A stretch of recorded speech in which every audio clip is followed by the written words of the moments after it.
My gaming backlog is literally thousands of games, so in 2026 I decided I'm going to try to tackle it and sneak in a few new games too. It's the Chronicles of Backlog. It's the Chronicles of Backlog.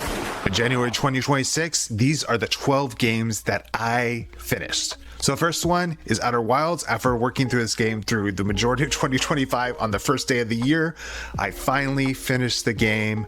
It's a space mystery adventure. It's in my top 10 games of all time after having finished it now. Next up, I finished also The Last of Us Part 1. I had seen the whole TV show and I want to experience the game for myself, and it was a fantastic experience. The next two games are from the To the Moon series. You have A Bird Story, which is a wordless kind of a 2D walking simulator, pixel graphics, everything like that, and Finding Paradise, which is the sequel to the first To the Moon game. It's a game about imagination as a hopeful escape. Also completed Stray, which is the sci-fi post-human game where you play as a cat. That was super incredibly fun. Sorry We're Closed, which is basically what if Resident Evil 1 was a queer game that was very colorful. A cat named Mojave, very much inspired by the horror game Mouthwashing, and it has similar vibes, so if you're looking for that, definitely recommend this one. Also played the two games, Attend That 1942 and Sabobda 1945 Liberation. I made another TikTok video about those two games, but basically they are about Czechoslovakia during World War II and then Czechoslovakia after World War II, and they're incredibly impactful games that everyone should check out.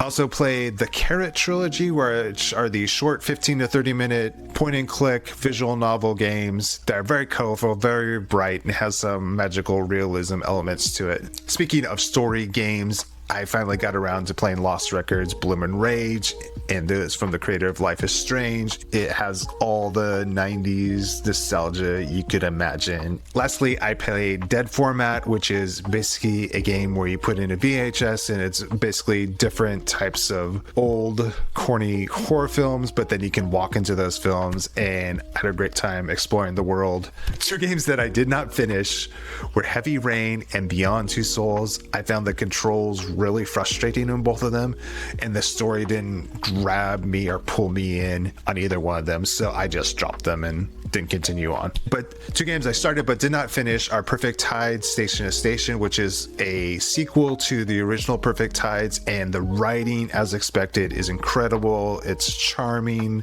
2D point and click game. Love what I played so far, and I can't wait to play more of it. And then Spiritfarer, which I'm probably like a quarter of the way into the game. The gameplay loop is really fun, collecting stuff, freeing these souls, and I know I'm gonna have some major emotional damage as it gets closer and closer to the end. And finally, as a bonus, there's two new games I finished last month. TR-49, which is basically you have this old World War II computer and you're going through these entries for various books and reading through correspondence and that, and you're trying to uncover who these authors of these letters of these books are and when they were written. It's a very interesting deduction game.